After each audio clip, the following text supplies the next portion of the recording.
All right, good day to you all. Welcome to Village Church. Glad you are here across all of our sites. Today we are in Masterclass. 1 Corinthians chapter 5 is where we are. So if you got a Bible, hopefully you do. It's kind of what we do here. And we're going through the book of 1 Corinthians, talking about how it affects so many things about our life, the questions of God, the questions of how we live, the question of what we believe. And today is somewhat a little bit more of a lecture style. We're going to be dealing with something super important in regard to cultural reality, but also church reality. Paul says in Michael talked last week about the ideas of at the end of chapter 4 of 1 Corinthians, and he hit verse 21, and now it shifts and it's beginning to take on a different feel as we hit chapter 5, because Paul starts to deal with some issues that actually exist in Corinth in the context not only of the city, but of the church.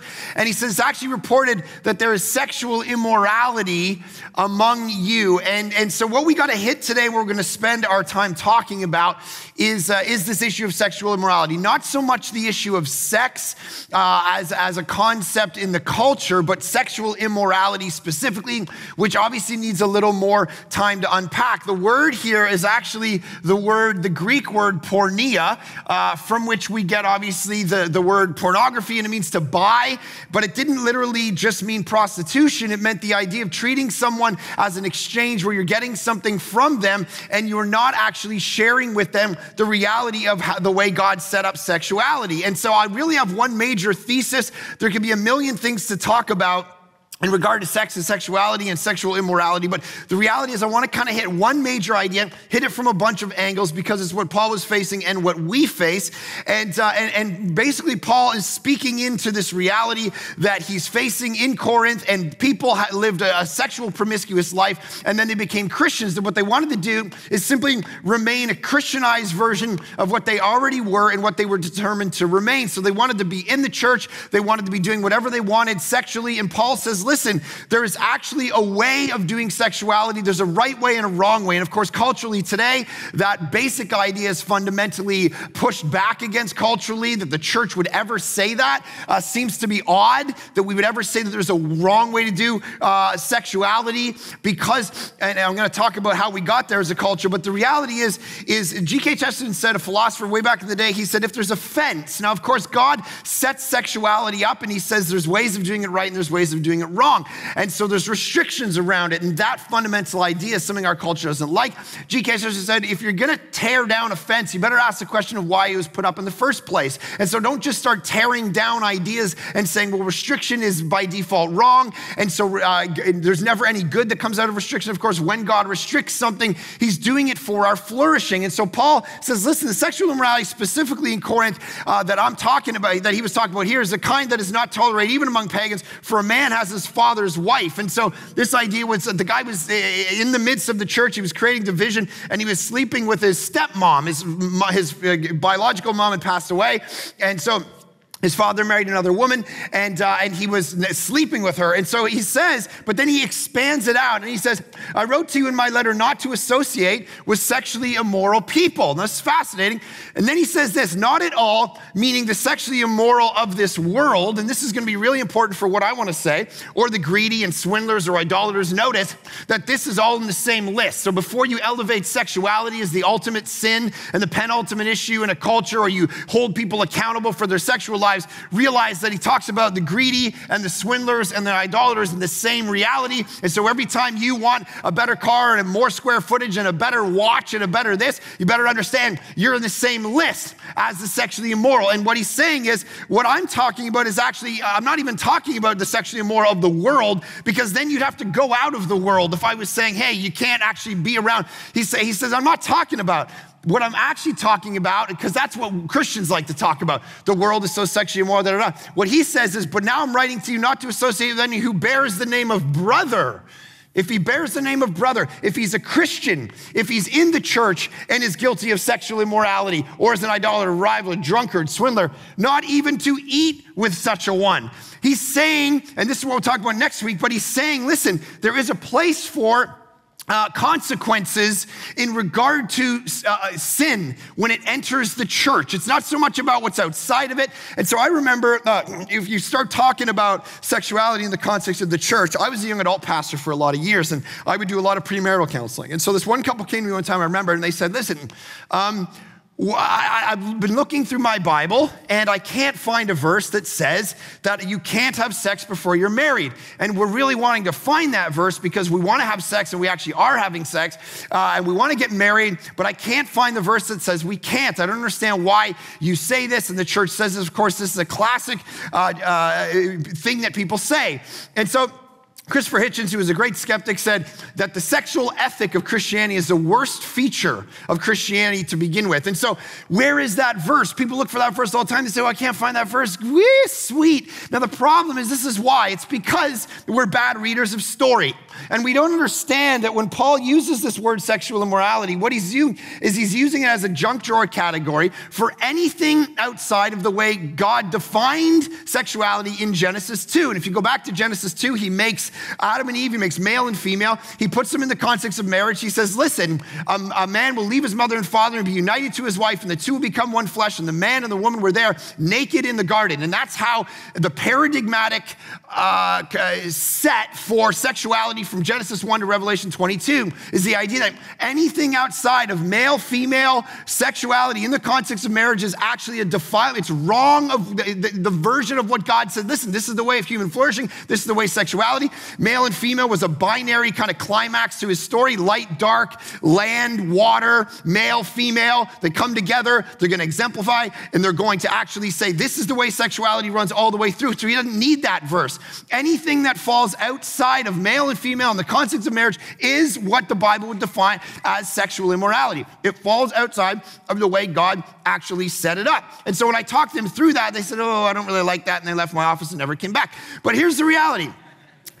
When the Bible talks about sexuality, the first thing we got to understand is the church, and I want to pause before I talk about sexual immorality, because it's going to sound like I'm talking about what the church is against, or what the Apostle Paul is against. The first thing to understand is what it's for. And in chapter 7, and we'll get here in a few weeks, because chapter 5, 6, and 7 talks about sexuality a lot, but in chapter 7 of 1 Corinthians, if you look over, Paul says, now concerning the matters about which you wrote, it's good for a man to have sexual relations with a woman, but because of the temptation of sexual immorality, each man should have his own wife, and each woman her own husband. The husband should give to his wife her conjugal rights, and likewise the wife to her husband. That's a verse you can put up on the fridge and say, hey, honey, look, because there's literally a conjugal right aspect to sexuality where Paul says, I want you to actually be flourishing in regard to sexuality. That's the positive picture of sexuality that Paul gives the church. And he says, listen, I want you guys to be doing it often in order, he goes on to say, to keep you from the sexual temptations of the world, which means if you're married, you should be able to give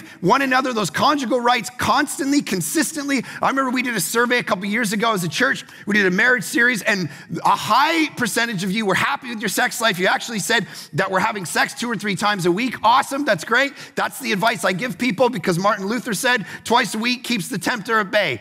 Sweet, wish that was in the Bible. It's not, it's Martin Luther, but it might as well be. So if you go for 2 or 3 times a week, it's great. There's a goal for you. And many of you said, you know what? It's not so much how often we do it. It's actually, and many of you said this, it was actually the quality of it that you didn't like. And so some of you were in these settings where you're like, yeah, we do it 2 or 3 times a week, but the quality is actually something I don't like. It's starfish sex. It's just kind of laying there. All right, one of you got that. All right. There's like nothing really going on. It's just kind of, it's happening, whatever. And so what you got to do is you need to work intentionally to make sure the quality of your sex is good, not just the quantity of it. And the reality is, I was reading a book yesterday called The Good Girl's Guide to Great Sex. All right, I shouldn't have been reading it because my wife's away, but I was reading it, and throughout the book, she starts talking about all these good girl dares. And I can't read them to you because they're very explicit, but go buy that book, guys, and put it on your, your bedside table and be like, oh, I'm just reading this book. Because there's these great, good girl dares where she's like, write down, 10 things that you want to do on cards. And then every weekend you pull out a card randomly and then you have to do that thing together, And then she said, one girl dare was lead your husband to the bedroom tonight, not by his hand. All right. Anyway, best book ever. And I'll let you go read it on your own time. The point is, statistically speaking, people, even secular studies have shown that Protestant conservative Christians tend to have the best sex life. And totally defiant of the myths of culture that, hey, if you're Christian and you're conservative theologically, then you're not gonna really have a good sex life. The reality is stats show that there is a massive great sex, and that's what the Bible wants. It says life is too short, God has put you together, make sure that you have a good sex life and that it's consistent and it's great. Now, that's what God wants from Genesis 2 onward. So the reality is he knows what is best for us. He says, here's what sexuality is, and then everything that falls outside of that is actually not the way I designed it, and there's going to be consequences for it, which he says there has to be consequences in the context of the church. If you're defiling this, if you're living a life of sexual immorality and you're trying to call yourself a Christian, those two worlds don't fit together, and there needs to be discipline within the church. There actually needs to be consequences. Now, here's the thing, you and I, this is one of the big issues that our culture would wrestle with. They would look at the church and go, how could you possibly, and this is what we're gonna talk about, how we got here, how could you possibly ever hold someone accountable for their sex life? There's nothing more private, there's nothing more subjective, there's nothing more about their true identity than their sexuality. How dare you look into their sexuality and talk about that? And what we gotta understand is the God that we're dealing with, no matter how you wanna craft him in your mind, no matter how palatable you wanna make him in regard to his character and the way he functions, you read the Bible and he is relentless in regard to wanting what's best for you out of love, but also as a good father, as we talked about a couple weeks ago, will bring about consequences in our life, both in the present life and in the future life, if we don't pay attention to the way he sets stuff up. That's just the reality of it. There's no way around it. You can only ignore the Old Testament and the New Testament so long until you understand this version of God. Friday night, I'm literally sitting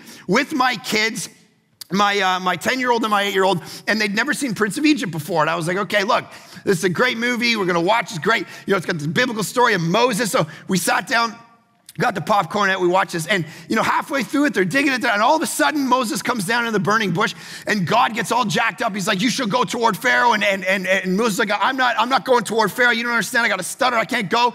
And then God goes, and that beautiful Prince of Egypt scene, he kind of comes in him, he goes, you will go. It is, who made the deaf and the blind, it's just this big, and he comes at him, and my 10-year-old daughter goes, man, God is speaking rather meanly to him. And I'm like, yeah, that's kind of what God does sometimes. And I said, why do you think that is? And she's like, well, he must really want him to do what he's asking him to do. And if he doesn't do it, he's in trouble.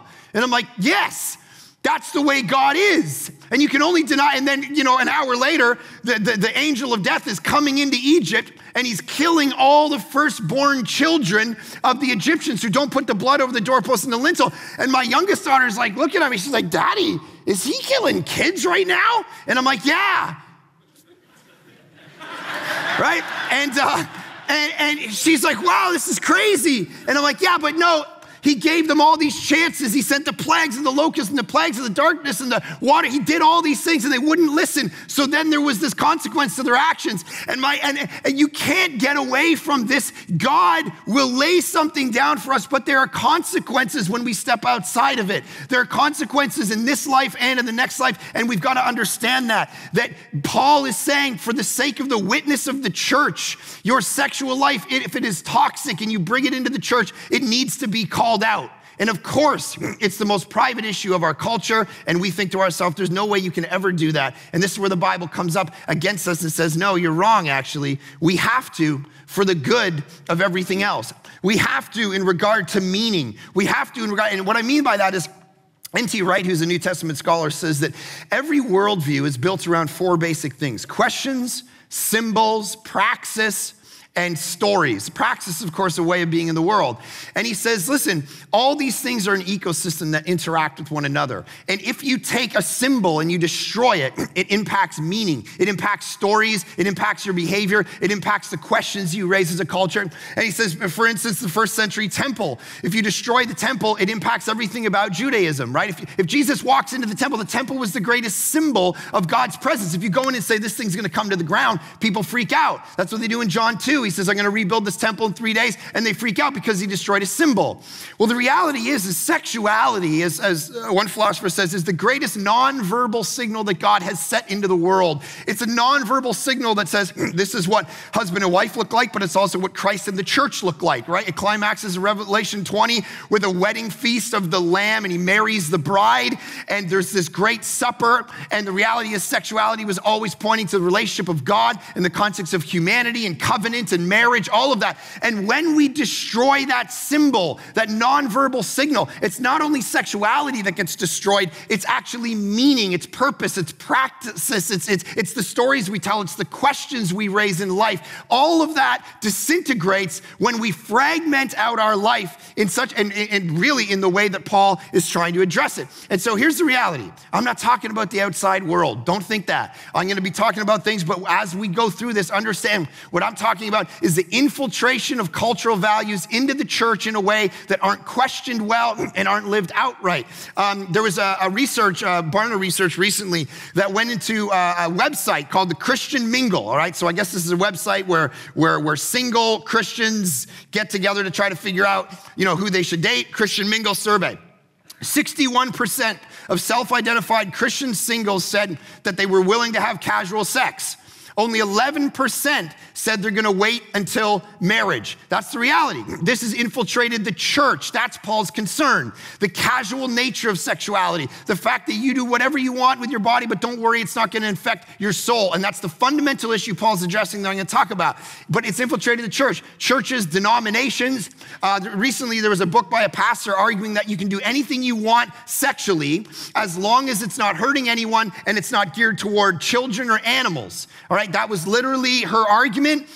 Sexually, the church shouldn't talk to you or hold you accountable for anything sexually at all, as long as it's not geared toward children and animals. Now, what we're gonna realize is philosophically, it actually doesn't even make any sense if we buy into the philosophy of our culture to restrict someone from having a proclivity toward animals and children, because in 20 years, the way that we're going now, philosophically, we actually won't have a great philosophical reason to restrict anybody from those things. I'll talk about that in a second, because here's the reality. Here's what has been elevated, how a person feels inside. And so what happens is the church, what people say is the only job is to love and accept somebody, even if they're claiming to be a Christian, whatever they want to do with their body, whatever they want to do with their life. And of course, Paul fundamentally disagrees, and this is why it goes up against us. Paul fundamentally disagrees. He says, no, sometimes you got to call each other out. It would be like me cheating on Aaron and you finding me cheating on Aaron because this happened to be my sexual sin, and you came and said, listen, bro, you can't cheat on your wife, and be like, dude, I'm doing me right now. All right, do not project your values on me. I'm an individual. I'm by myself. This is how I feel. This is what I want to do. And you can't actually hold me accountable. So Tim Keller says this: truth without love is impossible to hear, but love without truth is actual just sentimentality. If all we do is love, love, love, and we're not able to express truth with one another. If we're not able to sit one another down and say, listen, here's the reality, here's these things, here's what I need to call you out on, then it's just going to be sentimental reality in the context of the church, and the witness of the church will actually be corroded. And so let me just take you back now for the rest of our time. I want to take you back and explain how we got to where we are culturally and within the church in regard to sexuality. Why modern people think the way they do, so that we as Christians know how and why we can speak into it, which is really one of the defining issues of our day. The reason people say that we can be with someone of the same gender, that gender is fluid, that we can sleep around inside or outside of marriage, that we can do whatever we want with our bodies, even in the church, is the exact same problem Paul was facing in 1 Corinthians, which was dualism. Greek thought basically said your body was this and your spirit was this. That's why in the present culture we have sex and gender. Right? This is the distinction that we've made. Sex is the organs that you were born with, what the doctor wrote down on your birth certificate. That's your sex. But your gender is something that you choose. The gender is something you feel. The gender is fluid and it evolves, and it's something about your self-identification. And so this week in the news, I read about a gender reveal party that a mother had for her 20-year-old son. Gathered the family together and revealed his gender, even though he was 20 years old. I read a story this week about a phrase that college kids are using called lug, and it means lesbian until graduation. And basically what it means is, look, if you're dating in college, you're supposed to be going for your degree as a girl, you're dating, and it's all a mess with guys because they're so needy, and you're distracted because you're thinking about, do I marry this guy, whatever. So here's the better way to get through college so you can focus on your studies. Just be a lesbian until graduation. Sleep with your girlfriends. You know that's not where your life's gonna go. You can do it now, and then when you graduate, you can go back to guys, and it's all good because then you can start talking about the distracting reality of relationship and marriage and communication and conflict. The reality is, what is that? How did we get there? Well, the fundamental issue is the same as it was in Corinth. You separate dualism, you separate body from soul, body from spirit, and you say you can do whatever you want with your body because it actually has no effect on who you are as a person. So the reality is this: sexual morality is built on what Francis Schaeffer talked about, many other people talked about, around this story. Here's the fundamental story of secular reality, is you have an upper story and a lower story. Okay, the lower story is the world of the Enlightenment, where you have science, you have facts, you have objective reality, and it's valid for everyone. So we get into the realities of laws and physics and math and those kind of worlds. That's the lower story. That's the fundamental story. But then you have an upper story. And the upper story is the feelings that you have. It's subjective. It's personal. Not everybody can necessarily agree with it. It's not objective. It's not fact-based. It's not science-based. It's just how you feel about things. And now the reality is, what we did after the Enlightenment is we created these two stories. And they're two stories where they never touch. And so what you have down here, of course, is the reality of the body, right? You have the body here, and that's just what it is. It's your body, it's flesh, it's the cells, the molecules that make you up. And up here, you have the soul, you have the spirit, you have your real personhood. And this distinction it's a fact-value dualism, right? You have facts down here and you have values up here. Now, never in history never in the Christian worldview is this a thing, and never in the Jewish worldview is this a thing. This was a pagan view. This is why Paul's addressing it, because what you can do in this view is you can do whatever you want with your body and it'll never affect your soul. Right? You can sleep with prostitutes, you can do whatever, you can sleep around, it doesn't matter. This is where the abortion debate actually functions. It's called personhood theory. And what happens is you can be in the world of science, you can have cells growing in somebody, but at some point, because what's the debate? When does that body become a what? A person, right? And there's a distinction between a body and a person. This is personhood theory. This is the debate. If you can prove that this is different than this, then you can take care of this, and all you did was take care of this. That's the dichotomy. You can do whatever you want with your body because it doesn't affect your value. It doesn't affect who you are as an actual person. Biologically, a human is a scientific fact, but a person is an ethical fact. And all we need to do is make a distinction between those two things, and we're good to go. That's why you can do whatever you want with your body, and it doesn't matter. Matter doesn't matter, as one philosopher says. It's just matter. There's nothing to it. So the minute we make that distinction, we can do whatever we want. Now, here's what's fascinating about our culture. Our culture, on the one hand, seems to be obsessed with this, but ironically, as one social critic pointed out, for instance, if you go to the grocery store, you see all the Cosmopolitan magazines, you see all these 19-year-old girls, and they've got these perfect bodies, and they're airbrushed, and some people say, my goodness, we're obsessed with the body. But the reality is this, as one philosopher pointed out, he says, actually, we have a philosophy of body hatred, because why do we airbrush the body? Why do we only put 19-year-old kids on the covers of the magazines? Why?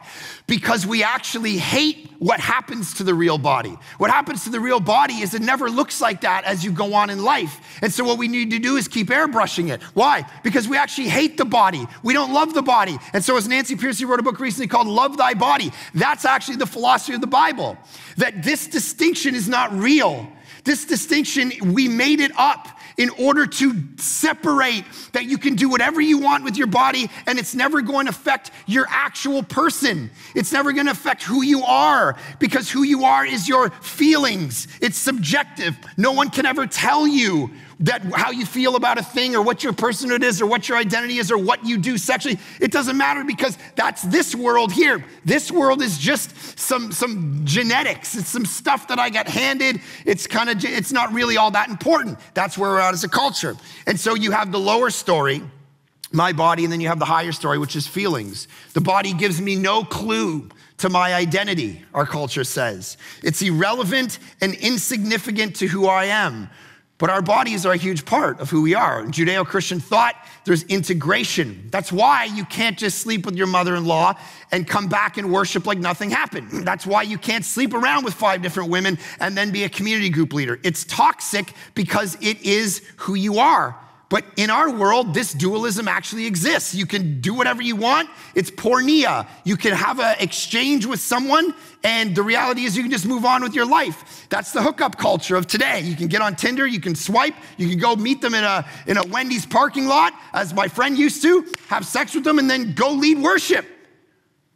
It doesn't matter. What you do with your body doesn't affect your mind. It doesn't affect your soul. It doesn't affect your personhood. You can go to the club, you can meet up, have a sexual encounter. It doesn't matter.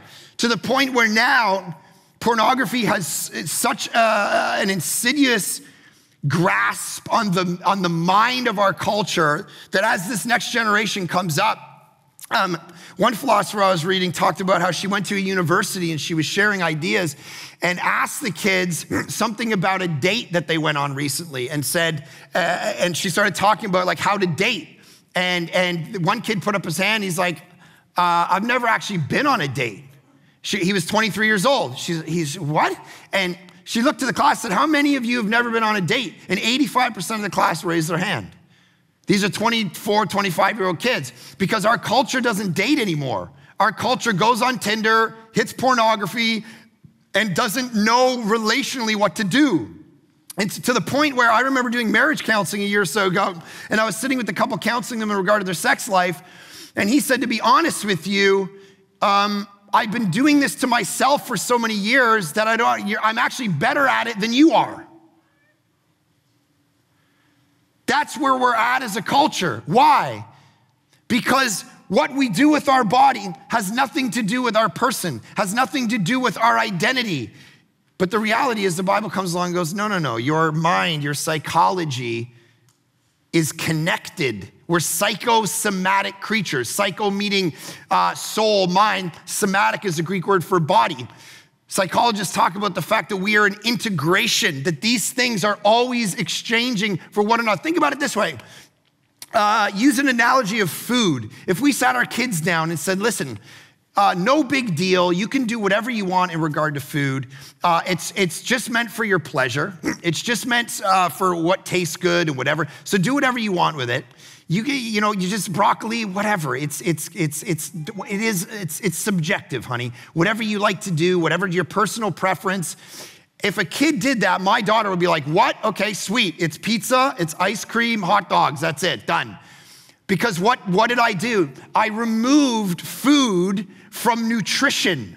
I didn't talk about any form of your body at all. I just said food is a personal choice. Food is all about you. Food is subjective. Food is just your identity. It's about you. And I never rooted it in any kind of, but the reality is this, math is not socially constructed. The laws of science are not socially constructed. We can't pretend that this doesn't exist and simply exist in this world. And here's fundamentally what had happened in Corinth and what has happened in the modern world. We have prioritized the upper story and left the lower story behind. We have simply said, this is the only story that matters. This is all that matters. And so to me, think about the old debates when people would say, well, you're born that way and you're born this way. All those debates. Why isn't anyone having those debates anymore? Why isn't anyone talking about that? Because the reality is this, a few things. First, when we started looking into DNA, scientists realized that our actual sexual orientation is not predetermined by the way we're born. There's predispositions when we looked at DNA, but there's not predetermination about these things. And so the reality is genes aren't actually fixed.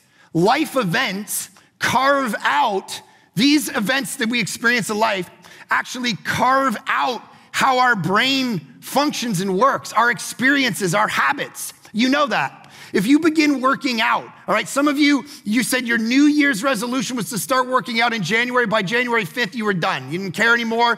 But if you would have continued, all right, into February, here's what would have happened. When you get up at 5 in the morning, the first 3 times, 4 times, 5 times, it sucks. You're like, I hate my life. I hate my wife for making me do this. I hate these shoes. I hate underwear. I hate my teeth brushing. I hate everything at 5 o'clock in the morning. You hate it, all right? But the reality is 3 months in, the chemicals in your brain, you've started to carve out muscle things, and actually stuff is being released in your brain. There was a study done, the New York Times did a study, and they showed that a New York City taxi driver, the navigation section of their brains are far more developed than the regular person. Think about that the experiences of a person have carved out the physical matter of how they function.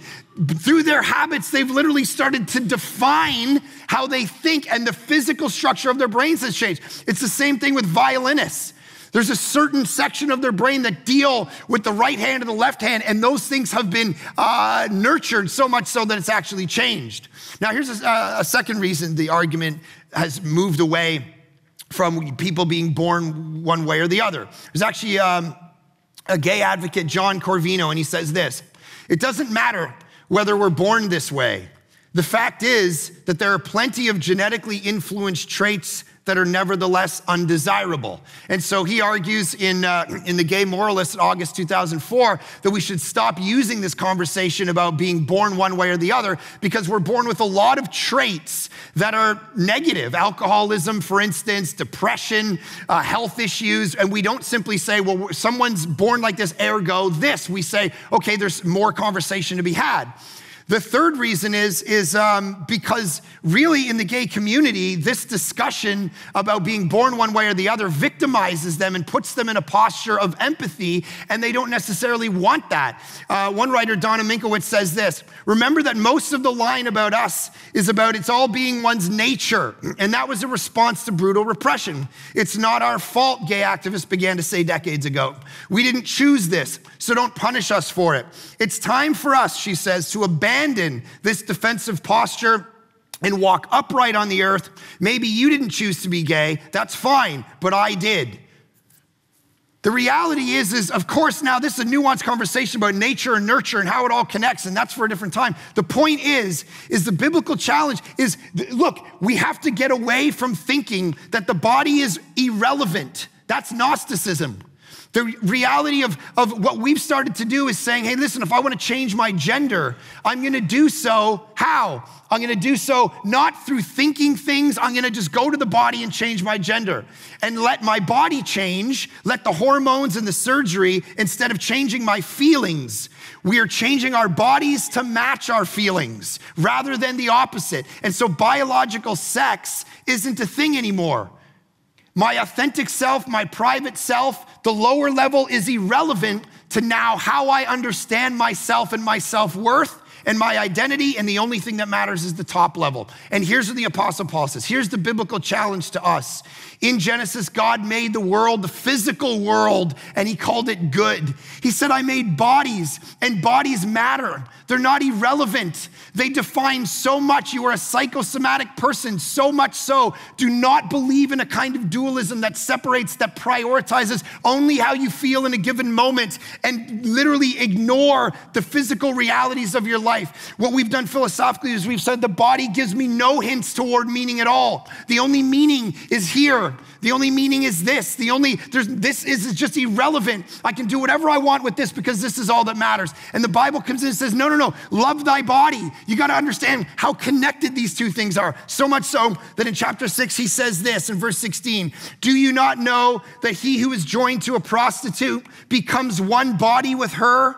For as it is written, the two will become one flesh. But he who is joined to the Lord becomes one spirit with him. Flee from sexual immorality. Every other sin a person commits is outside the body, but the sexually immoral person sins against his own body. It's the disaster of dualism that gets us into a position where we start to defy the body so much that we think it doesn't even matter, which actually defies science. There's a very famous TED Talk by Paula Johnson, who's a cardiologist. Here's what she says.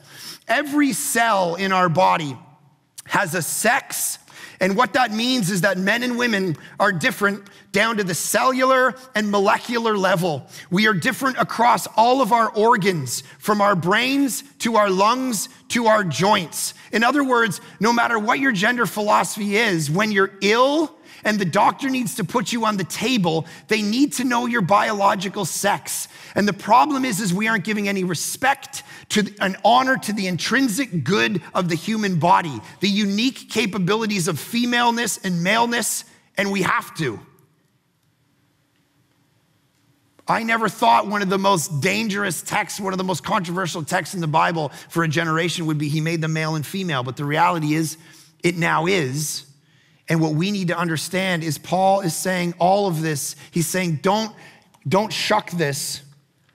Understand that the body is giving you cues, not just your soul, about who you are. And what you do with it matters immensely. Who you join it with matters immensely. Because if you join it, what starts to happen is you connect emotionally, psychologically, spiritually with different people, and then you bring those experiences and those worlds into the church. And the reality is, here's the thing.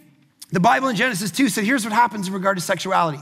You think you can separate these? Every time you join your body with someone, you become what? One flesh with them. That's why it's only in the context of marriage, he says it. A male and female come together in the context of marriage and they become one flesh.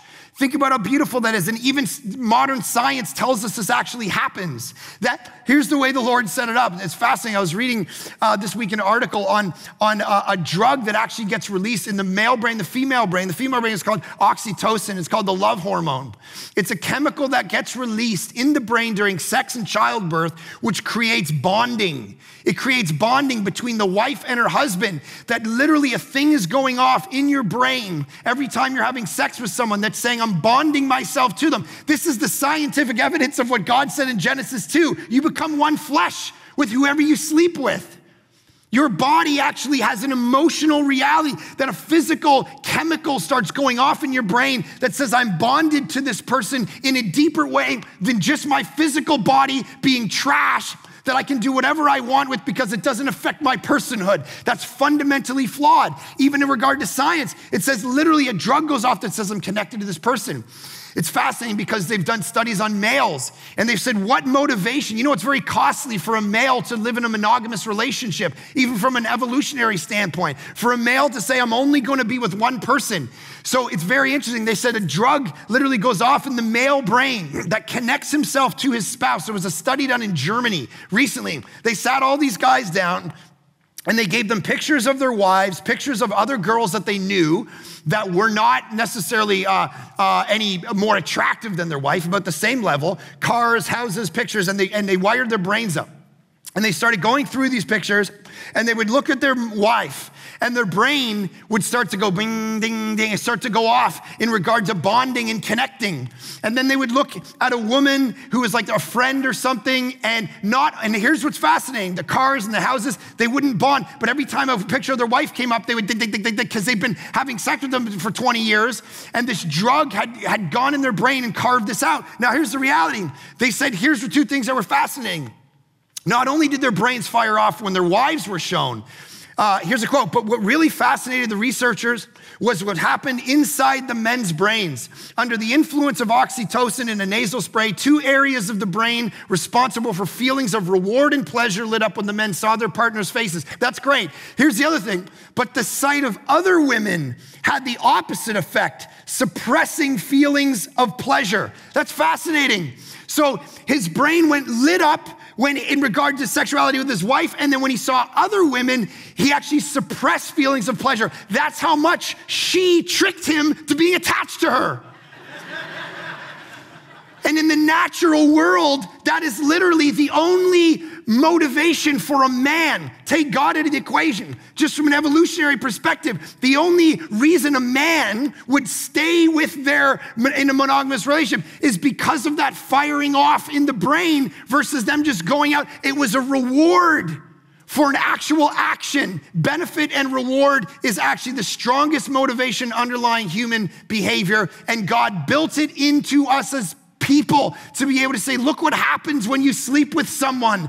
Something fires off in the physical realm of your life that affects the upper story of your life, so much so that if you divorce these, there will be disaster, not only philosophically, but in the present and in the future. Don't do it. That's what the Apostle Paul is pleading. You can't just live your life in regard to your body, do whatever you want, and then bring it into the church and think it doesn't affect your relationship with Jesus Christ. That's his point. 1 Corinthians 6, flee from sexual immorality. Every other sin a person commits is outside the body. Do you not know, verse 19, that your body is a temple? Think about that. That is the exact opposite to the modern story. Your body is nothing. It doesn't matter what you do with it. Just shuffle off this mortal coil and bring me to a spirit world. This is literally Platonic dualism and Gnosticism playing itself out in the modern world. They are two things Paul was fighting. And I'll end with this, two thoughts. The first one is, I can't believe I'm gonna quote Justin Bieber. But I was reading an article with Justin Bieber this week where he was sharing, I think it's Vanity Fair or something, and he was sharing the fact that he'd, obviously slept with everything that walked for a lot of his life, and he was trying to figure out how to be a Christian and wrestling with all of that. And then he met his now wife. They just got married a few months ago, and he said he took a year off and was just celibate before the Lord so he could marry her. And he says, in thinking about sexuality, he said the first thing is sometimes people have sex because they don't feel good enough. And I thought it was very interesting if we just slow down. The reason that we'll throw the body around is because maybe we don't have enough pleasure in our life in other ways, that it's a very easy, quick way. So those of you who are dating, or those of you who are even married and you go out, listen, I deal with enough guys in the business world where they're not necessarily monogamous. They're not actually attached to their wife in regard to bonding. They love to play the game. They like to have fun outside. The reality is he says, Justin Bieber again, maybe it's because they don't feel good enough in other, there's not contentment. Now think about you if you're single and you're just sleeping around and you're here at Village, and awesome, we're glad you're here. This isn't condemnation. This is the Apostle Paul going, come on, you just gotta realize, man, you gotta wake up.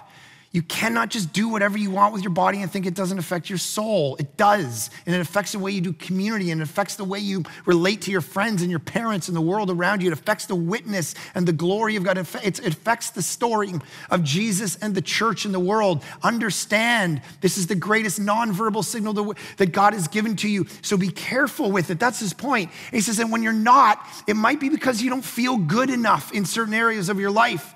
And so it becomes like a drug. Yeah, you might be somebody who goes, I don't use drugs, but sex becomes that as the thing gets released in your brain. You're doing it to mask over the fact that you have deeper questions in your life. And instead of searching those out and becoming a better human being, a more healthier person before the Lord and yourself, you mask it with just going to the quick thing where you can just have sex with whomever you want. And the second thing he said is maybe they lack self-worth. He said, I know I did. And so you give it away to feel wanted. You give it away to feel desired. You see, when you posture it that way, it means you're weak when you do it, which is why our culture will tell you as a man, here's the greatness of your power. Just go sleep with however many you want and you're powerful. And all through history, Christianity has said, no, the measure of power isn't being able to sleep with whomever you want. The measure of power is self-mastery. It's easy to sleep with whomever. Do you know how easy it is? Do you know how, I travel places. Oh, my wife and so my wife traveled, so the church makes me travel with people. Whenever I travel anywhere, there's a rule. If I'm going to speak somewhere, they have to pay for someone to fly with me. Why is that? Because I'm so good looking? Partly. It's funny, one of our staff members, he came up to me and he's like, hey, so do I have to travel with someone? I'm like, no, you're fine. He's like, what, I'm not good looking enough? I'm like, no, that's not why. for accountability. And so my wife travels with me, and we were in Edmonton last year. I was speaking at this thing, 3,000 people in the room, and Zondervan had gone, let's get him to sign books. And so, I'm there and just signing books, and my wife traveling with me, and there's a lineup of people that want to, sign the books. And it was pretty funny because as we went along, there's all these like 20-year-old girls, and they're coming up, they're like, can you sign my book? And they're like, we need someone to take a picture. And I like get their camera, I hand it to my wife. I'm like, here, take this picture, right? And my wife's like, 20-year-old after 20-year-old after 20-year-old coming up. Yeah, you can take a picture. This girl right here, she'll take it. Hey, honey, all right? So once in a while, I remind my wife, when she's being mean to me or something. It'd be so easy. You travel, you know how easy it is. It'd be so easy. People throw themselves at people all the time. Self-mastery. Now that's a thing. The ability through the power of the Spirit to be able to look at my great grandkids and say, of course there's temptation in the world, but I held it together for the glory of God and the good of you. You know what the other beautiful thing is Christianity is so unique in this way. In Greek thought, because you separate the body from the soul, you just give ideas, just give philosophy. But Jesus is so unique. He came and gave his what? His body. Think about the symbol he gives us. In Buddhism, the idea that Jesus wouldn't just give his soul and give his ideas and give his philosophy and give his ways of enlightenment. No, Jesus came into meat, literally is what the word incarnate means. He came into a body, and not only that, the body got broken, and then he said, I'm gonna give you a symbol through which I want you to gather. And here's what it is, my broken body. That's what communion is. Love thy body. The church is the one philosophy in the world that stands out and goes, this still matters. This still points toward meaning. And not just this. Father, I pray in the midst of the realities that we live in, the temptations, the desires for self-worth and pleasure that come together in our lives, the opportunities to fail you over and over again, that we would be a people who are strong, that we would understand the beauty of the body and the physical world that you have given to us, and we would steward it well and not make the tragic error that the Corinthians made and that the modern culture makes to separate out these worlds. And ultimately, Jesus, we take that cue from you, who didn't stay up in heaven and send ideas down, but you came down in a body which then was beaten and broken on a cross. And why that's beautiful is because every one of us, including me, who is sexually broken and struggles with sexual temptation and sin, I understand across all of our sites that there are people in this room that feel burdened and guilt and shame, maybe from a text like this, and that you would help them understand the beauty of the gospel, that because you actually came and your body was broken, that they can be free. That you took all of that sin on you when you died on the cross and took the wrath of God on yourself so that we never have to feel it, even in this area. And that we would then get up because of the power of the resurrection and be the church in a way that is sexually a witness to the world around us. That we are so content in Jesus Christ that this is how we have had self-mastery. Do that among us. Let us actually have a witness in our personal life and in the context of the social constructs that cause people to come to know you because of the beauty of this reality. In Jesus' great name we pray, amen. Okay, guys, thank you so much for being with us today across all of our sites. Have a great week, and we will see you next week.